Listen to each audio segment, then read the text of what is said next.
الله اوقاتكم زبائننا الكرام. توفر وجهز الموديل اليوم هذا الموديل من شغل العراق، من الطابق الواحد ضمن الدرجات الاقتصاديه من الاصباغ البويه.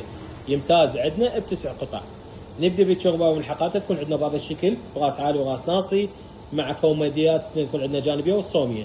الصوميه راح تكون عندنا بلود اسود 6 رجلين، قياس الصوميه متر و50 في مترين.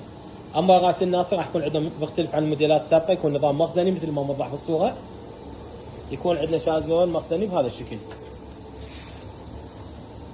اما راس العالي راح يكون عندنا بهذا الشكل، يكون عندنا بثلاث قطع منفصل للاكتاف، تكون سبورات عن كوميديات مثل ما موضح. اما الكوميديات تكون عندنا باللونين الرصاص واللون الابيض، اضافه الى المقابض تكون عندنا مقابض خشبيه مضاف الها ماده السيبو.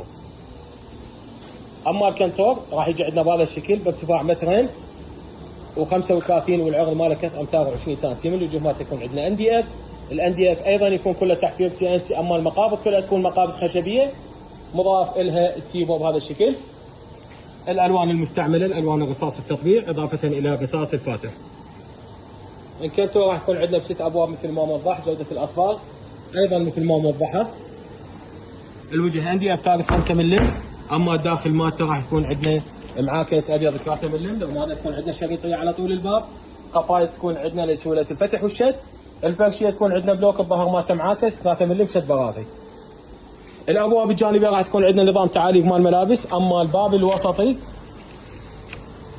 راح يكون عندنا قاطع واحد لسعه التخزين. انه هذا الموديل من الموديلات الاقتصاديه ذات الاسعار المخفضه. اما الزاويه راح تكون عندنا بهذا الشكل بارتفاع الكنتور مطابقه للكنتور.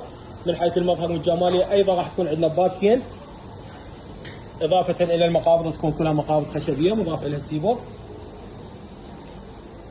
ميز تواليت راح يكون عندنا بهذا الشكل،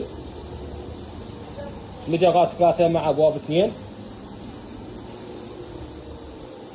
اخيرا القزامه او ميز البلازما راح تكون عندنا بهذا الشكل. انه هذا الموديل من الموديلات الاقتصاديه ذات الاسعار المخفضه.